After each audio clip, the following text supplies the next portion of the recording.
Assalamualaikum warahmatullahi wabarakatuh. Izinkan kami mempresentasikan hasil dari kerja dari mata kuliah Sistem Manajemen Organisasi. Tapi sebelumnya, izinkan kami memperkenalkan diri. Next.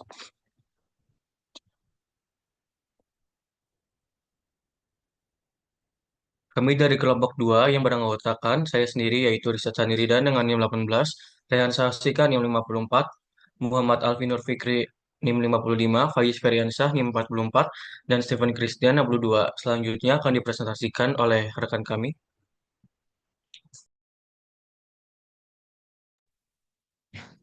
Oke, selanjutnya ada SWOT.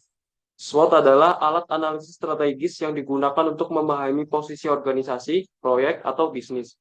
SWOT merupakan singkatan dari yang pertama ada strength, yaitu kekuatan. Kekuatan yaitu faktor internal yang memberikan keunggulan atau nilai tambah seperti sumber daya, keahlian, atau reputasi yang baik.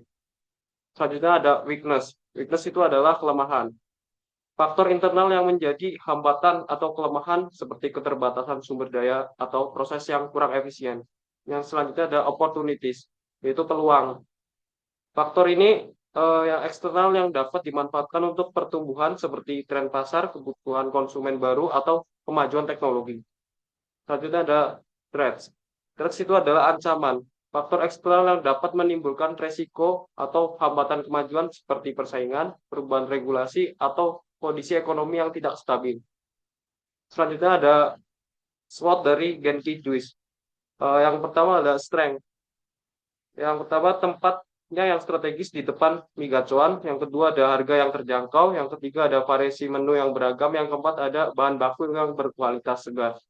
Yang selanjutnya ada weakness, kelemahan. Yang pertama ada bahan baku terutama buah tidak tahan lama. Yang kedua ada kapasitas tempat yang terbatas. Yang ketiga ada opportunity, yaitu kelemahan, peluang. Yang pertama ada tren gaya hidup sehat. Yang kedua ada terdapat layanan pesan antar, GoFood dan ShopeeFood. Yang ketiga ada banyaknya masyarakat yang FOMO terhadap sesuatu yang baru. Yang keempat ada ancaman. Yang pertama itu ada perubahan cuaca yang mempengaruhi minat pembeli. Yang kedua ada banyaknya persaingan yang menjual jus buah. Yang ketiga ada harga bahan baku yang berubah-ubah. Selanjutnya ada Raci Matrix.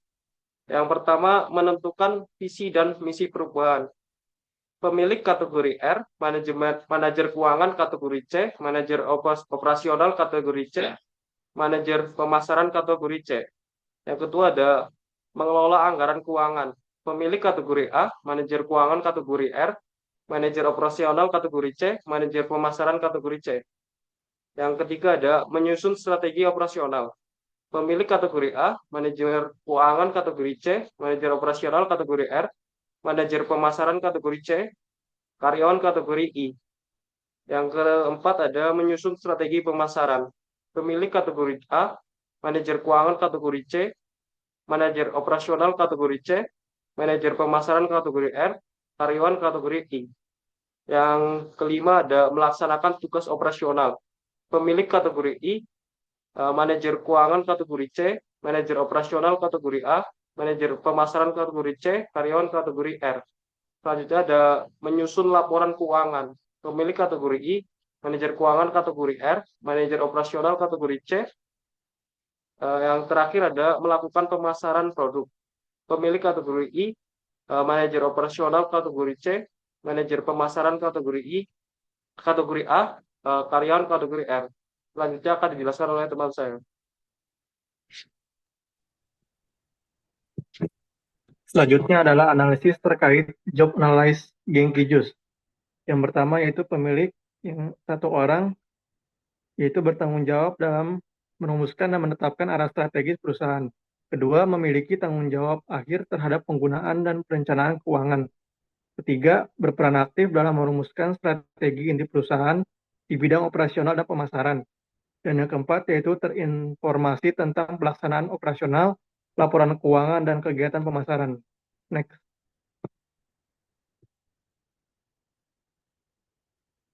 Selanjutnya, manajer keuangan satu orang. Tugasnya yaitu bertanggung jawab penuh dalam penyusunan dan pengelolaan anggaran perusahaan. Kedua, yaitu menyusun laporan keuangan secara berkala. Ketiga, berperan sebagai konsultan dalam strategi operasional dan pemasaran.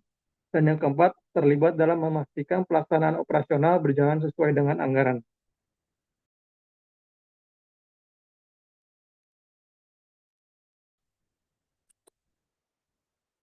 Selanjutnya ada manajer operasi, satu orang. Yang pertama, bertanggung jawab dalam merancang strategi operasional perusahaan. Kedua, memastikan seluruh kegiatan operasional berjalan efektif dan efisien. Yang ketiga, memberikan masukan dalam penentuan visi dan misi serta strategi pemasaran. Dan terakhir, berkontribusi dalam memastikan proses pemasaran berjalan lancar.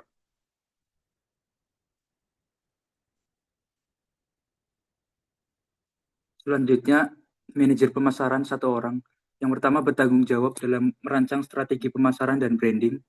Kedua, melaksanakan strategi pemasaran dan memastikan pencapaian target penjualan. Dan terakhir, terlibat dalam menentukan visi dan misi perusahaan, pengelolaan anggaran, dan pelaksanaan operasional.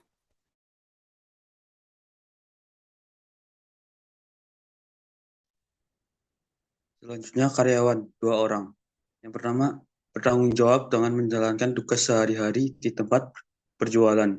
Kedua, terlibat langsung dalam promosi dan aktivitas pemasaran di tempat berjualan secara langsung. Tiga, mendapatkan informasi terkait strategi operasional dan pemasaran. Next.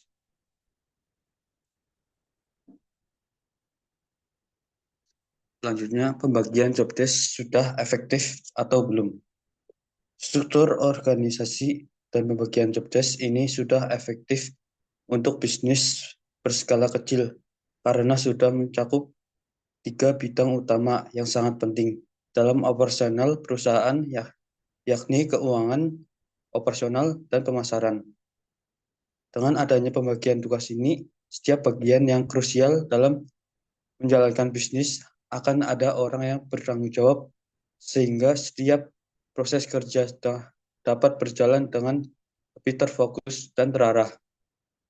Pembagian tugas ini memudahkan pemantauan dan pengelolaan setiap aspek penting dalam perusahaan.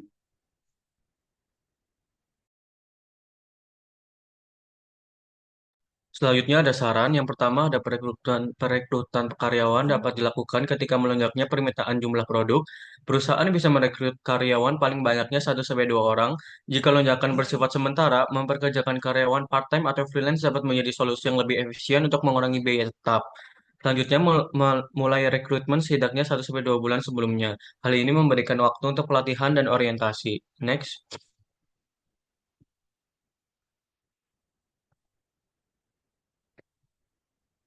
Oke, mungkin cukup sekian presentasi dari kelompok kami. Apabila ada kesalahan, mohon dimaafkan. Wassalamualaikum warahmatullahi wabarakatuh.